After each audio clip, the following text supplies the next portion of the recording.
Director, I have one question regarding my opening comment, and I view it as a most important question, and I hope you will answer it. Why was it necessary to announce 11 days before a presidential election that you were opening an investigation on a new computer without any knowledge of what was in that computer? Why didn't you just do the investigation as you would normally, with no public announcement? Yeah, great question, Senator. Thank you. October 27th, the investigative team that had finished the investigation in July, focused on Secretary Clinton's emails, asked to meet with me.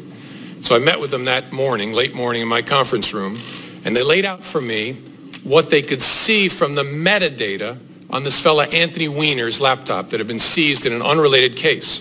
What they could see from the metadata was that there were thousands of Secretary Clinton's emails on that device, including what they thought might be the missing emails from her first 3 months as Secretary of State. We never found any emails from her first 3 months. She was using a Verizon BlackBerry then, and that's obviously very important because if there was evidence that she was acting with bad intent, that's where it would be in the first 3 months. But they weren't there. Look, can I just finish my answer, Senator? Yeah. And so they came in and said, we can see thousands of emails from the Clinton email domain, including many, many, many from the Verizon Clinton domain, BlackBerry domain.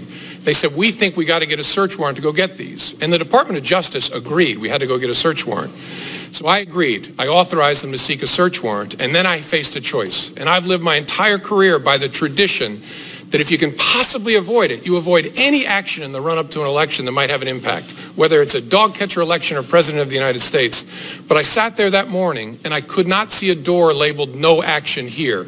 I could see two doors, and they were both actions. One was labeled speak, the other was labeled conceal. Because here's how I thought about it. I'm not trying to talk you into this, but I want you to know my thinking.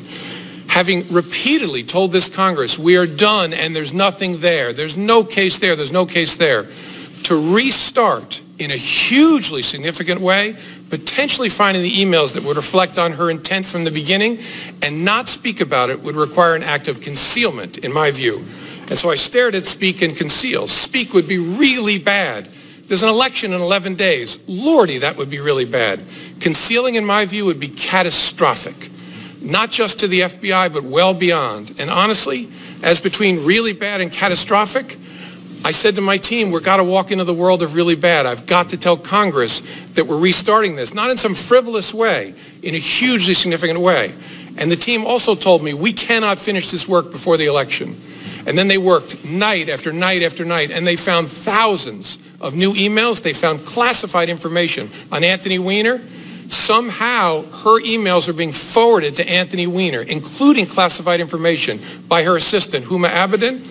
And so they found thousands of new emails and then called me the Saturday night before the election and said, thanks to the wizardry of our technology, we've only had to personally read 6,000. We think we can finish tomorrow morning, Sunday. And so I met with them. And they said, we found a lot of new stuff. We did not find anything that changes our view of her intent. So we're in the same place we were in July. It hasn't changed our view. And I asked them lots of questions. And I said, okay, if that's where you are, then I also have to tell Congress that we're done. Look, this was terrible. It makes me mildly nauseous to think that we might have had some impact on the election. But honestly, it wouldn't change the decision. Everybody who disagrees with me has to come back to October 28th with me and stare at this and tell me what you would do. Would you speak or would you conceal? And I could be wrong, but we honestly made a decision between those two choices that even in hindsight, and this has been one of the world's most painful experiences, I would make the same decision. I would not conceal that on October 28th from the Congress. And I sent a letter to Congress. By the way, people forget this. I didn't make a public announcement. I sent a private letter to the chairs and the rankings of the oversight committees. I know it's a distinction without a difference in the world of leaks, but it was very important that I tell them instead of concealing. And reasonable people can disagree, but that's the reason I made that choice. And it was a hard choice. I still believe in retrospect the right choice, as painful as this has been. And I'm sorry for the long answer. Well, let me respond. On the letter, it was just a matter of minutes before the world knew about it. Secondly, my understanding, and staff has just said to me, that you didn't get a search warrant before making the announcement. I think that's right. I think I authorized, and the Department of Justice agreed we were going to seek a search warrant. I actually don't see it as a meaningful distinction. Well, it's very hard. It would have been, you took an enormous gamble. The gamble was that there was something there that would invalidate her candidacy, and there wasn't. So one has to look at that action and say, did it affect the campaign? And I think most people who have looked at this say, yes, it did affect the campaign. Why would he do it? And was there any conflict among your staff? People saying do it, people saying don't do it, as has been reported? No, it was a great debate. I have a fabulous staff at all levels, and one of my junior lawyers said, should you consider that what you're about to do may help elect Donald Trump president? And I said, thank you for raising that, not for a moment, because down that path lies the death of the FBI as an independent institution in America. I can't consider for a second whose political fortunes will be affected in what way. We have to ask ourselves, what is the right thing to do? And then do that thing. I'm very proud of the way we debated it, and at the end of the day, everyone on my team agreed we have to tell Congress that we are restarting this in a hugely significant way. Well, there's a way to do that. I don't know whether it would work or not, but certainly in a classified way, carrying out your tradition of not announcing investigations. And, I look at this exactly the opposite way you do. Everybody knew it would influence the investigation before, that there was a very large percentage of chance that it would. And yet that percentage of chance was taken, and there was no information, and the election was lost.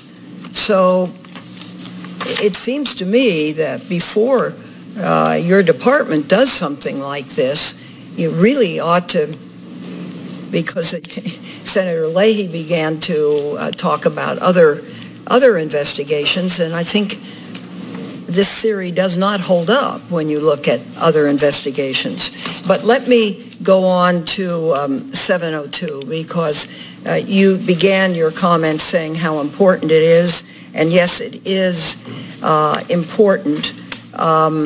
We've got, I think, a problem, and the issue that we're going to need to address is the FBI's practice of searching 702 data using U.S. person identifiers as query terms, and some have called this an unconstitutional backdoor search, while others say that such queries are essential to assuring that potential terrorists don't slip through the cracks as they did before.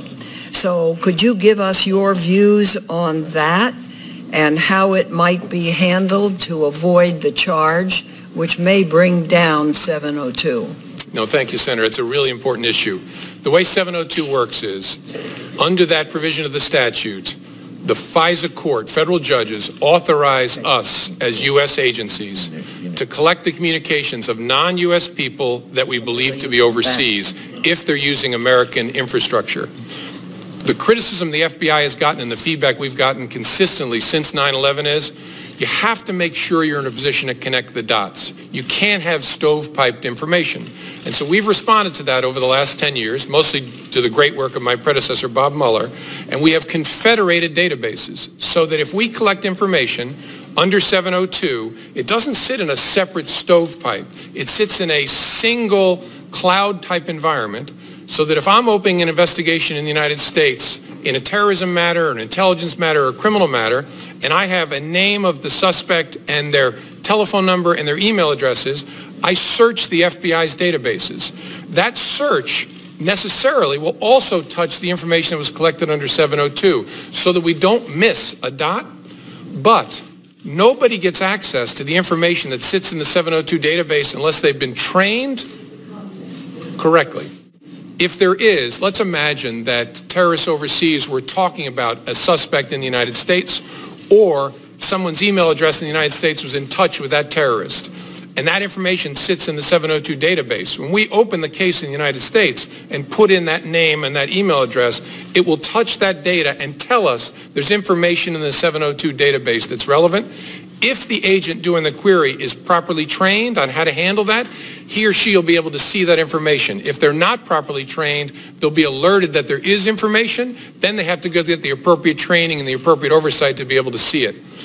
But to do it otherwise is to risk us, where it matters most, in the United States, failing to connect dots. So my view is the information that's in the 702 database has been lawfully collected, carefully overseen and checked, and our use of it is also appropriate and carefully overseen and checked. So you are not masking the data, unmasking the data. I'm not sure what that means in this context. What we do is we combine information collected from any lawful source in a single FBI database so we don't miss a dot when we're conducting investigations in the United States. What we make sure, though, is nobody gets to see FISA information of any kind unless they've had the appropriate training and have the appropriate oversight. My time is up. Thank you. Senator Hatch. Well, thank you, Senator. Director Comey, in January, I introduced the S-139